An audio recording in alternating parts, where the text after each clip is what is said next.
વર્તમાન કેન્દ્ર સરકારના 12 વર્ષમાં ભારતમાં માળખાકીય વિકાસ. આવો સાંભળીએ આ વિષય પર સામૂહિક ચર્ચા, જેમાં ભાગ લઈ રહ્યા છે જાણીતા પત્રકાર અને લેખક જયંત પંડ્યા, સેવાનિવૃત્ત deputy director press information bureau Yogesh Pandya અને જાણીતા રેડિયો જર્નાલિસ્ટ હરેશ પંડ્યા. પ્રસ્તુત કરતા દીપશિખા દુર્ગાપાલ.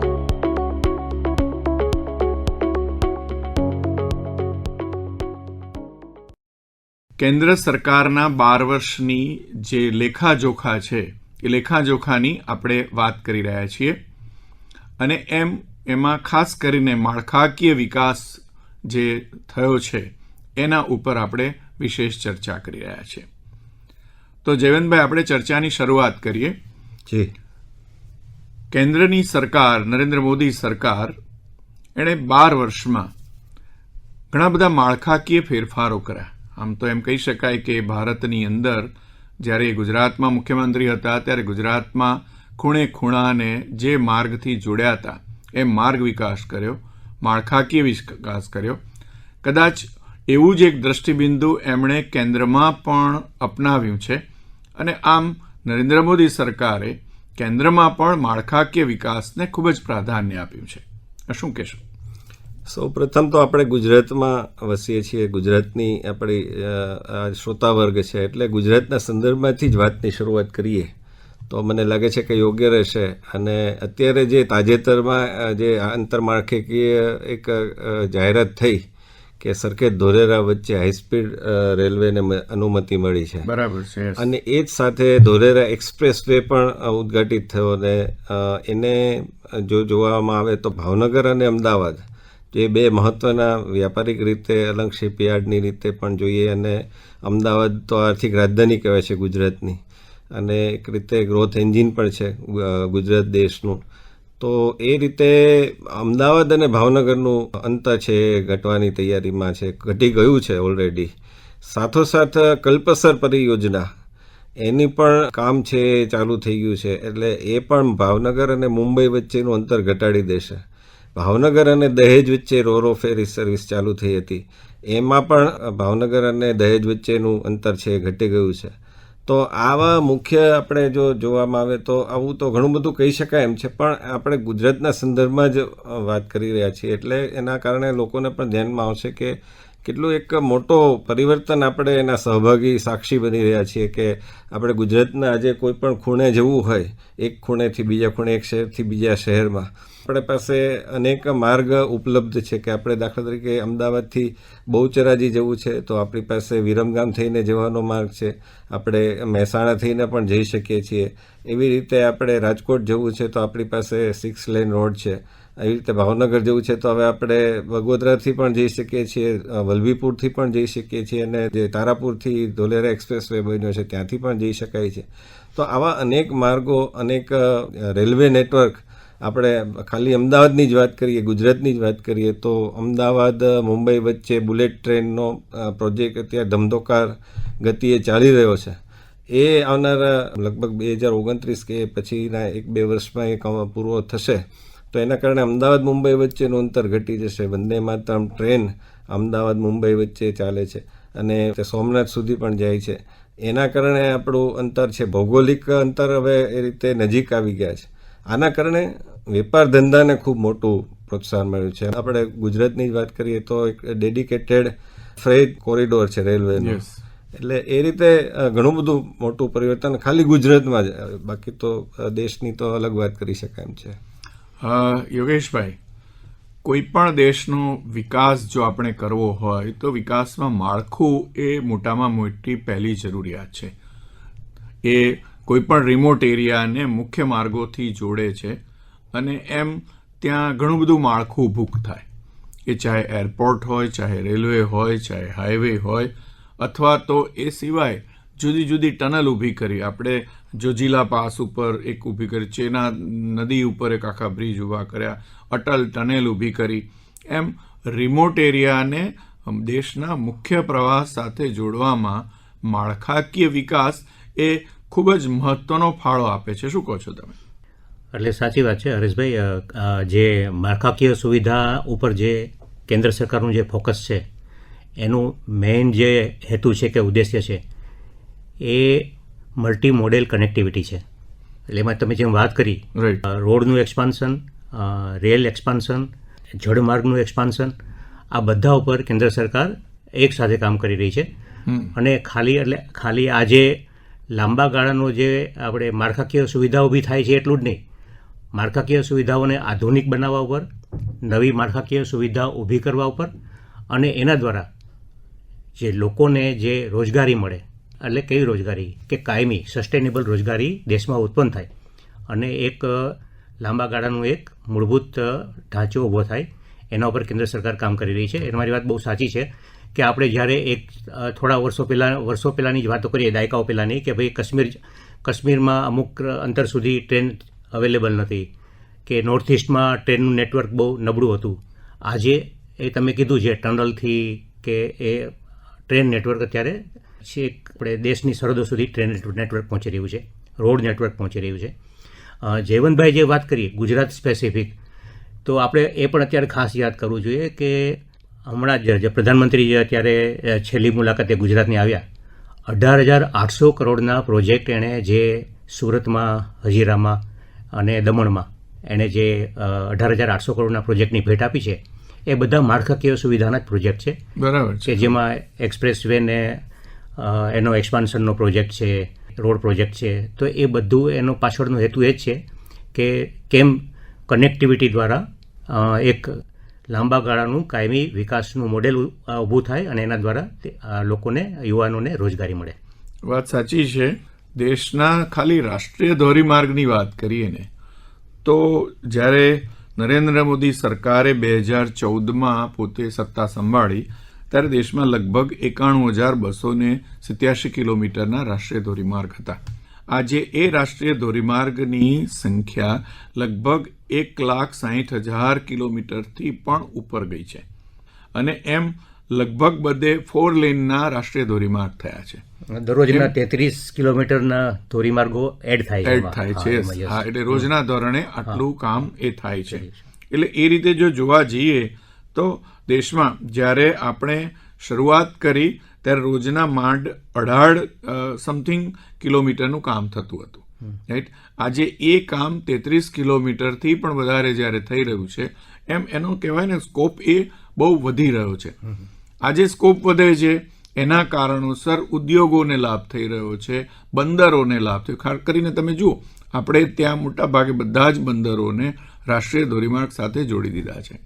આપણે ત્યાં જ વાત કરીએ કે ચાહે હજીરા હોય કે ચાહે કંડલા હોય કે એમ જે કંઈ બંદરો છે, એ તમામ નાના મોટા તમામ બંદરોને આપણે મુખ્ય માર્ગોથી જોડ્યા છે. એટલે ઝડપથી એ સેવાઓ એ મળે છે. તો જયવંતભાઈ, જે આ માળખું છે એમાં ખાસ કરીને આપણે રાષ્ટ્રીય ધોરીમાર્ગના માળખાની જ વાત કરીએ તો એમાં જે પ્રગતિ થઈ છે એના વિશે વાત કરીએ. સૌથી મહત્વનું માળખું હોય તો એ ધોરીમાર્ગનું માળખું છે.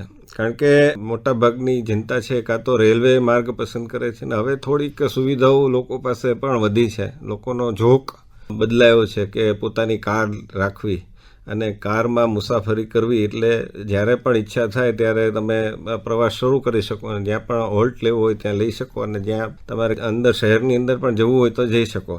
એ ઝોક બદલાવાના કારણે આજે આપણે પરેશભાઈ એ જોઈએ છીએ કે પીપીટી એટલે કે પબ્લિક પ્રાઇવેટ પાર્ટનરશિપ, પીપીપી, એના આધારે જે એનો વિકાસ કરવામાં આવે છે એમાં ટોલ ટેક્સની એ અટલજીના સમયથી એ ચાલુ થયું, એનડીએ સરકાર સમયથી, પહેલી એનડીએ સરકાર હતી ત્યારથી. બરાબર.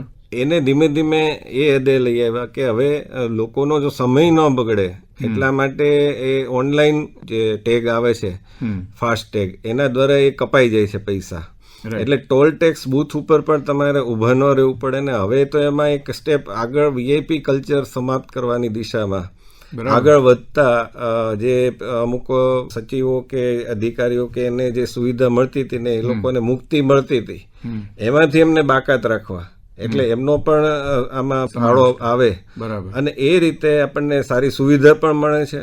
તમે આજે 6 લેન રોડ છે એ કલ્પના આપણે નહોતી કરી છેલ્લા કેટલાક વર્ષોમાં. ભાવનગરમાં જઈએ તો ત્યાં પણ ભાવનગરથી ધોલેરા સુધીનો પણ એક રોડ બની ગયો છે. એ રીતે જે માળખું છે એ ઊભું થઈ રહ્યું છે માર્ગનું. તમે જુઓ તો દિલ્હી મેરઠ હોય કે પછી મેરઠ પ્રયાગરાજ માળખું હોય, ગંગા એક્સપ્રેસ વે હોય, એવી રીતે મુંબઈ પુના વચ્ચેનો માર્ગ છે. આવી રીતે કેટલા બધા તમે તમિલનાડુ, એવું નથી કે માત્ર મુખ્ય રાજ્યો જે છે જે એમાં જ વિકાસ થઈ રહ્યો છે. પૂર્વોત્તર ભારત, જેને ઈશાન ભારત અથવા તો 7 સિસ્ટર્સ કહે છે, એમાં પણ દુર્ગમ પહાડીઓમાંથી રસ્તાઓ કાઢવામાં આવી રહ્યા છે.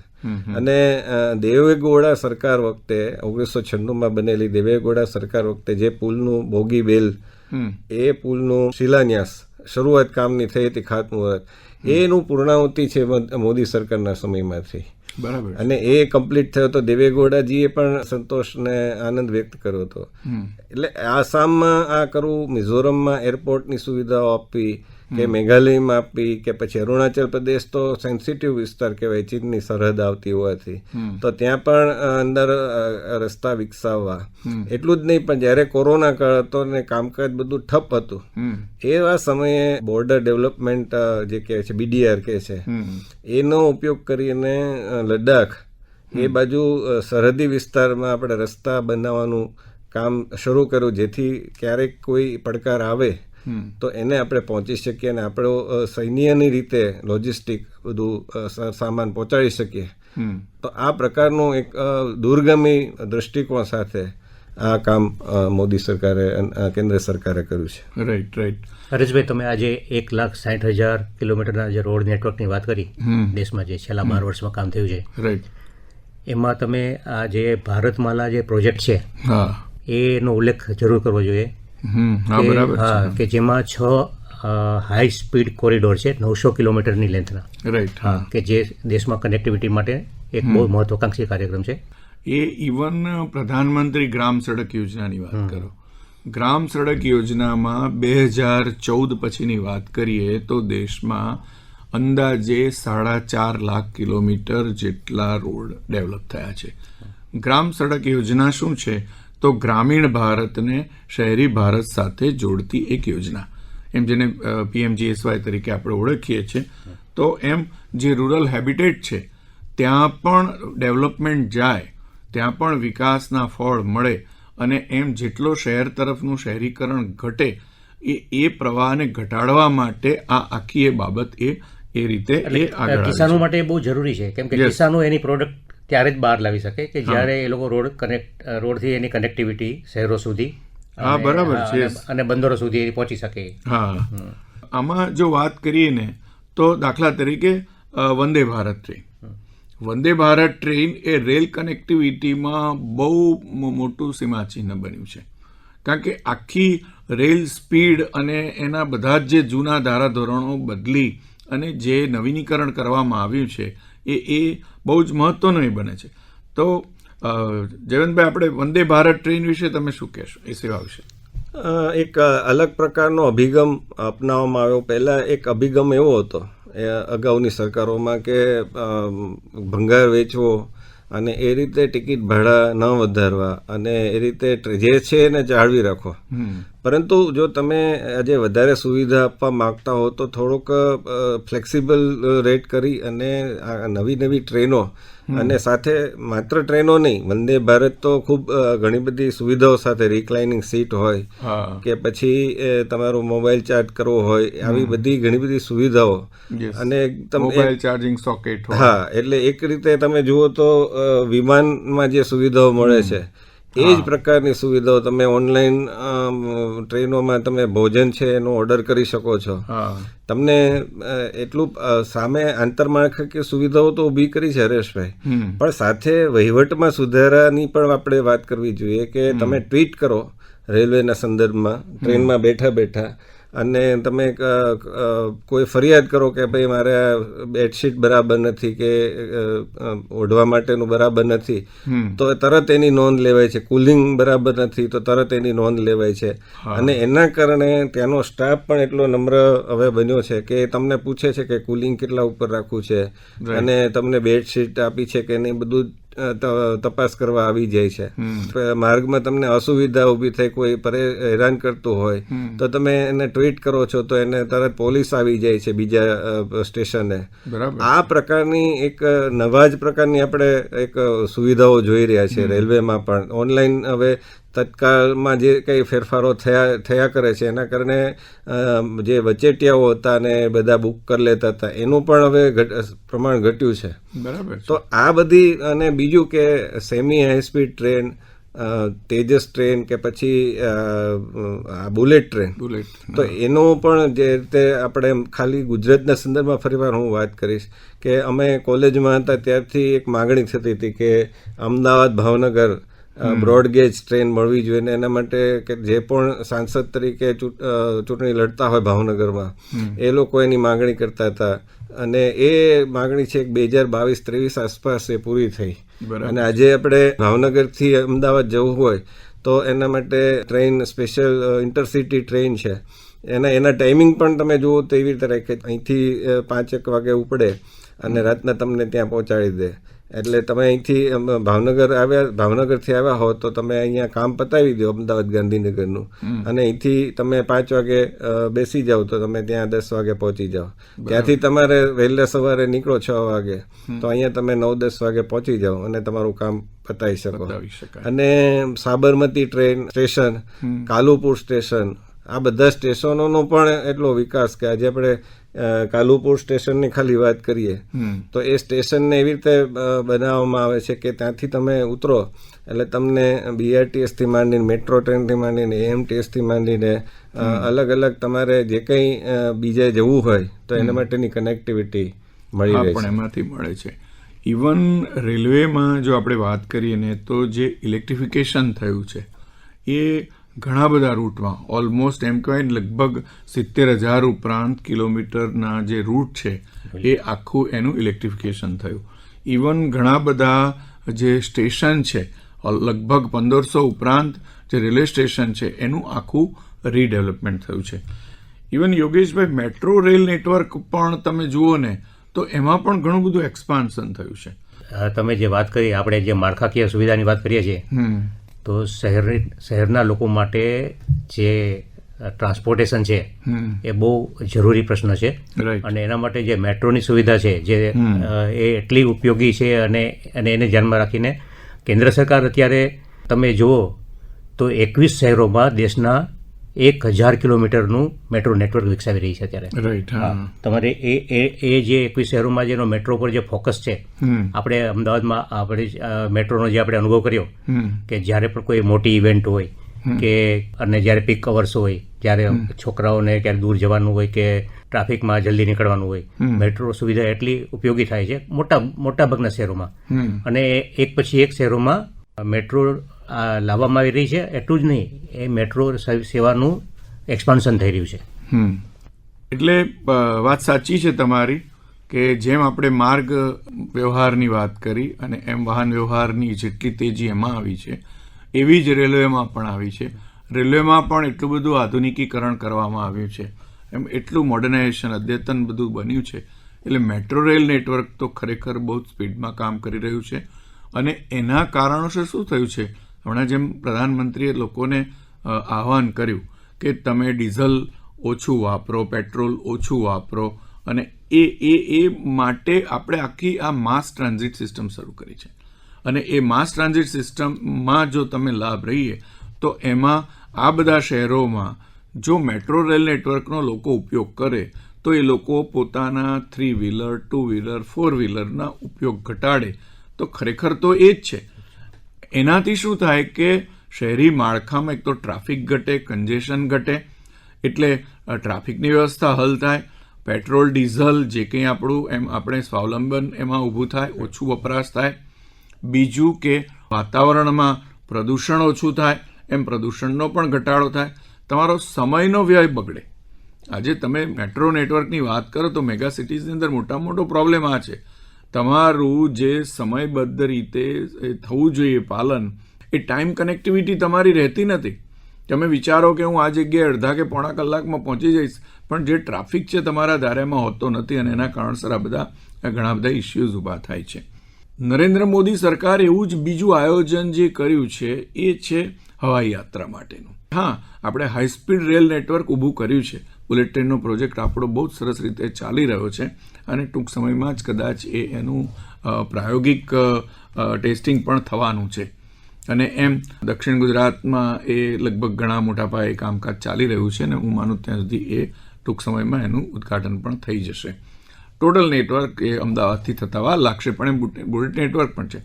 પણ એ ઉપરાંત દાખલા તરીકે વિદેશમાં આપણે કહીએ છીએ કે એક શહેરમાંથી બીજા શહેરમાં જવા માટે મોટા ભાગે લોકો રોડ માર્ગે કે રેલ માર્ગે જવાના બદલે હવાઈ માર્ગ પસંદ કરતા હોય છે.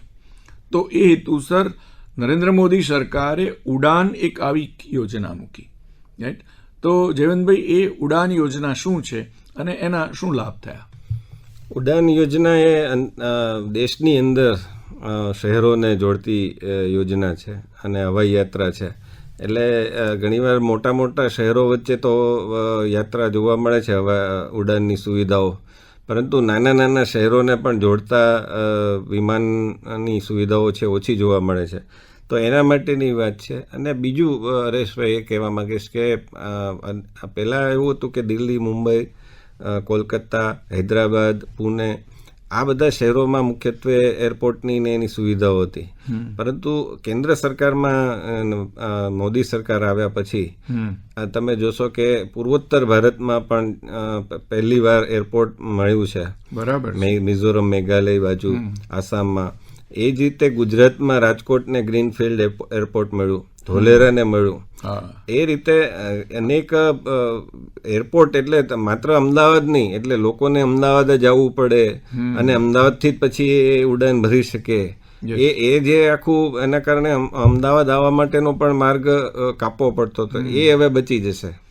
તો આવી રીતે દક્ષિણમાં પણ એરપોર્ટ ને બધું વિકસતું જાય છે. અને સાથોસાથ હું તો એ પણ કહેવા માંગીશ કે પુણે કે બાજુ BRTSનો પ્રોજેક્ટ ચાલુ થયો હતો, તો એ સફળ નહોતો થયો. અને જ્યારે અમદાવાદમાં BRTS આવ્યું ત્યારે લોકો કદાચ ટીકા કરતા હતા કે રસ્તા કાપી અને વચ્ચેથી BRTS કાઢી છે ને એને નથી ચાલશે ને નહીં ચાલે. પણ આજે તમે જોશો ને તો અમદાવાદમાં AMTS હોય, BRTS હોય, મેટ્રો હોય, આવા બધા જ જે જાહેર પરિવહનના સાધનો છે એનો મહત્તમ લોકો ઉપયોગ કરી રહ્યા છે. અને BRTS એવું છે કે એનું નામ જ રેપિડ ટ્રાન્ઝિશન સિસ્ટમ છે, એટલે તમને બહુ ટૂંકા સમયમાં એક જગ્યાએથી બીજી જગ્યાએ, અને એનું આખું અમદાવાદનું આખું બધા જ કનેક્ટિવિટી રીતે આપેલી છે કે એક ખૂણેથી તમે બીજા ખૂણે જઈ શકો, વચ્ચેથી તમે મેટ્રોમાં પણ બેસી શકો. એ પ્રકારનું આખું આયોજન, એટલે માત્ર તમે BRTSનું આનું સંકલન સૌથી મહત્વનું છે.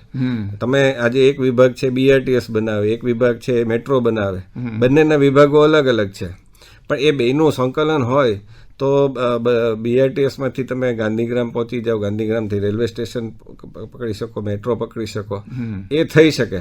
તો એના માટે એક દૂરંદેશી હોવી જોઈએ, જે આમાં આપણને જાણવા મળે છે, જોવા મળે છે. મને તો ઉડાનનું નામ જ બહુ ગયું, ઉડે દેશ કા આમ નાગરિક. જે ઉડાનમાં એ જે કોન્સેપ્ટ આપ્યો છે, કારણ કે એક સમયે નાના માણસને વિમાનમાં બેસીને મેં સફર કરી, એ સપનું હતું, થ્રિલ હતી એમ કે એક સમય જેમ હવાઈ ચપ્પલ વાળાને હવાઈ યાત્રા. એટલે એ જે છે આવું જ બીજું છે ને, આપણા જળમાર્ગો પણ છે. જળમાર્ગ માટે પણ યોગેશભાઈ દેશમાં બહુ મહત્વનું કામ થયું છે, અને લગભગ એમ 111 જેટલા જળમાર્ગો પર નરેન્દ્ર મોદી સરકારે કનેક્ટિવિટી ઊભી કરી છે. એમાં શું કહેશો તમે? હરેશભાઈ, આજે તમે આ વાત કરી ઉડે દેશ કા આમ નાગરિક, તો એમાં જે છેલ્લા 12 વર્ષમાં જ્યારે કેન્દ્ર સરકારે સત્તા સંભાળી, પ્રધાનમંત્રીએ નરેન્દ્ર મોદી સત્તા સંભાળી, ત્યારે જેટલા એરપોર્ટ હતા, લગભગ 74-75 એરપોર્ટ હતા, એની સંખ્યા બમણાથી પણ વધી ગઈ છે. 400થી વધુ નવા રૂટ ઊભા કરવામાં આવ્યા છે. અને એવી રીતે જે તમે વાત કરી કે સામાન્ય માણસોને હવાઈ યાત્રા હવાઈ ચપ્પલ. એ કરી શકે. યસ. હા, એની સુવિધા. હમ. હવે જળમાર્ગની જે વાત છે હા, એમાં- સાગરમાલા ખાસ કરીને. એમાં જે કેન્દ્ર સરકારનો સાગરમાલા પ્રોજેક્ટ છે હમ. એને નીચે કામ કરી રહી છે. હમ. એમાં ખાલી સમુદ્ર રસ્તે નહીં હમ. પણ જે આપણા મોટી નદીઓમાં જે જળમાર્ગ છે હમ. એનો પણ વિકાસ કરવામાં આવી રહ્યો છે. બરાબર છે. હા, જે પોર્ટની આપણે થોડી વાર પહેલા પોર્ટની વાત કરી, દેશના બંદરોની, હા. તો બંદરોમાં પણ કેન્દ્ર સરકારે એવું પગલું ભર્યું છે કે જ્યાં જે બંદર ઉપર કે 20 મીટરથી ઊંડાઈ હોય હમ. ત્યાં મોટા જહાજો આવી શકે હમ. અને માલ સામાનનું પરિવહન થઈ શકે હમ. એ માટે એ બંદર ઉપર સરકાર મોટા પાયે ફોકસ કરી રહી છે. રાઈટ, બરાબર છે. આ તો થઈ આની વાત. ઇવન એ જ રીતે જો બીજી વાત કરીએ તો પર્વતમાલા યોજના પણ સરકારે મૂકી છે, ખાસ કરીને રોપવેથી. અચ્છા. અને રોપવે દ્વારા પણ લગભગ દેશમાં 132 કિલોમીટરના એટલે લગભગ 32 થી 35 જેટલા પ્રોજેક્ટને એમાં પણ આવરી લીધા છે. તો આમ આપણે જ્યારે ચર્ચા કરીએ નરેન્દ્ર મોદી સરકાર દ્વારા એટલે કે કેન્દ્રની સરકાર દ્વારા આ 12 વર્ષમાં જે કંઈ માળખાકીય વિકાસ ક્ષેત્રે કામ કરવામાં આવ્યું એ બદલ ખૂબ મોટી વિકાસ યાત્રા નરેન્દ્ર મોદી સરકારે આરંભી છે.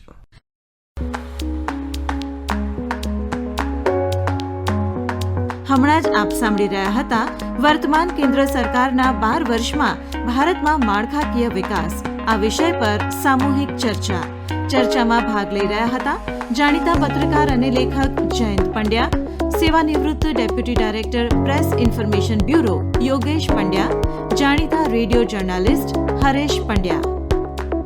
પ્રસ્તુત કરતા દીપશિખા દુર્ગાપાલ.